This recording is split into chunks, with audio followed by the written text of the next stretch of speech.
صفائی اپنے آپ کو جسمانی اور ذہنی طور پر صاف رکھنے کی عادت ہے۔ اپنے ارد گرد کی صفائی صحت کے لیے ضروری ہے۔ صفائی نہ ہونے کی وجہ سے مختلف قسم کی بیماریاں پیدا ہوتی ہیں۔ اسی لیے ہمیں باقاعدگی سے ہاتھ دھونے چاہیے۔ ہاتھ دھونے سے جراثیم اور بیکٹیریا دور رہتے ہیں۔ ہر روز نہانا چاہیے اور صاف کپڑے پہننے چاہیے۔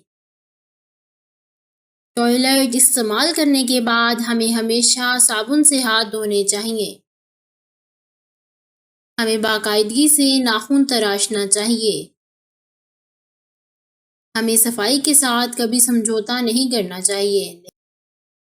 لہٰذا یہ ہمارا فرض ہے کہ ہم اپنے ارد گرد کو صاف ستھرا رکھیں۔